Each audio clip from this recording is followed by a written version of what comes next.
गाना जो न ब्याह कराए तेरी गैया नाई चराऊं, जो न ब्याह कराए तेरी गैया नाई चराऊं। आज के बाद मैया तेरी देरी परनाऊं, आज के बाद कोई मैया तेरी देरी परनाऊं। आएगा अब जीत हार हो गोली से लगती चोरी से मैया करारे पीछे वाले ने भाव से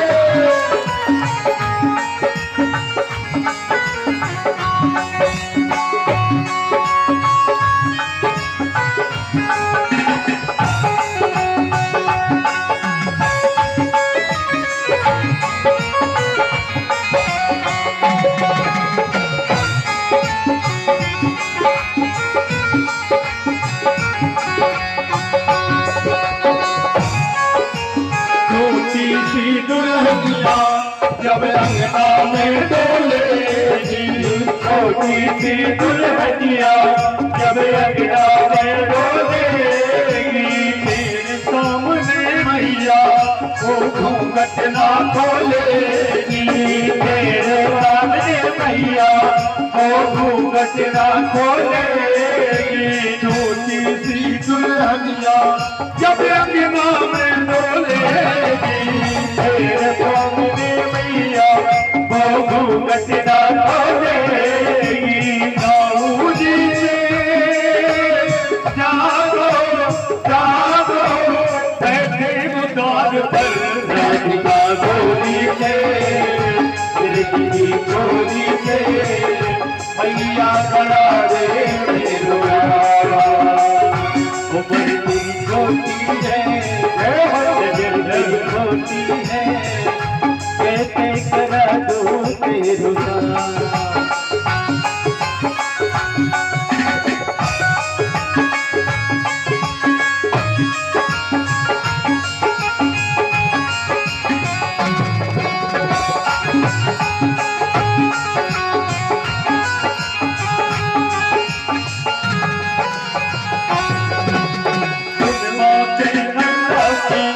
मैया बैठी मुस्काए से कान्हा की मैया बैठी मुस्काए।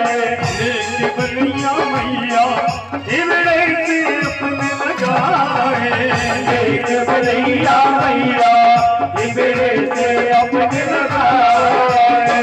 नजर कहीं लग जाए ना मेरे ही लाल को राधिका गोरी से तिलक की चोरी से मैया करावे मेरुआ।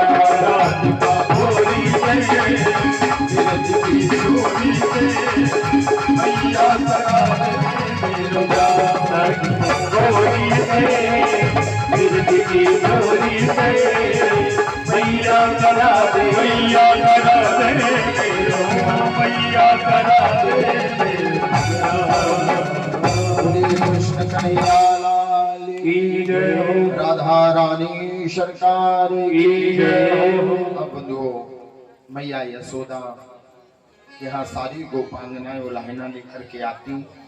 भगवान कृष्ण कन्हैया कुछ बड़े हुए और भगवान धीरे धीरे करके और गायों को चराना प्रारंभ कर दिया। कन्हैया ने मैया ने एक बांसुरी दे दी और एक दिन मैया के मन में विचार आया कि मेरे कान्हा ने जब से जन्म लिया है ना तब से बहुत दुखों को झेल रहा है। बाबा नंद से कहा कि हम अब यहाँ नहीं रहेंगे, हमको कोई और जगह चलना है। कृष्ण कन्हैया से पूछा, दाऊजी से पूछा तो कहा मैया वृंदावन से अच्छी कोई जगह नहीं। और कृष्ण कन्हैया के कहने पर नंद बाबा, दाऊजी और सभी गोप वाले अपने अपने छकड़ों में सामान रख करके और वृंदावन के लिए प्रस्थान करते हैं। कन्हैया कहते हैं कि माँ वहां यमुना की जलधारा है और यमुना की जलधारा में हम वहां रह करके और अपनी गायों को चराएंगे और सुख में जीवन को व्यतीत करेंगे। तब मैया ने कहा कि कान्हा हमारे पास वहां भवन तो है नहीं, कैसे रहेंगे? तो कन्हैया ने कहा मैया हम अपने छकड़ों के नीचे निवास कर लेंगे, कुछ झोपड़ियां बना लेंगे, वहां निवास करेंगे, धीरे धीरे हम अपनी व्यवस्थाओं को बना लेंगे। सुखदेव जी महाराज कहते हैं कि कन्हैया के कहने पर और बाबा आनंद सभी बड़े बड़े गोप वाले दाऊजी महाराज सब वृंदावन के लिए प्रस्थान करते हैं कि वृंदावनम गोवर्धनम यमुना पुलिलानि च वीक्षासीदुत्तमां प्रीति राम माधव वयो नृपाः। और सब वृंदावन में पहुंचे, वृंदावन में निवास करने लगे। सुखदेव जी महाराज बहुत सुंदर कथा कहते हैं कि भगवान वृंदावन में निवास करते, गायों को चराते, अपनी बंसी को बजाते और बंसी को बजा करके भगवान सबको विमोहित करते। जब भगवान अपनी बांसुरी की तेर लगा देते तो गोपांगनाएं घर में काम छोड़ करके और भगवान का दर्शन करने जाया करती।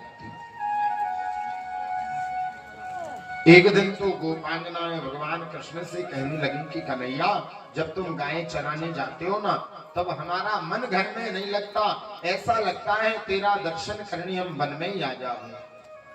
कन्हैया ने कहा तो आ जाया कर। तो गोपांगनाएं जहां गायें चराने का ना जाया करते उस जगह जाकर के और फिर गोपांगनाएं वहां जाकर के मिला करती। कुछ तो सास से डरती, ससुर से डरती, नई नवेली गोपांगनाएं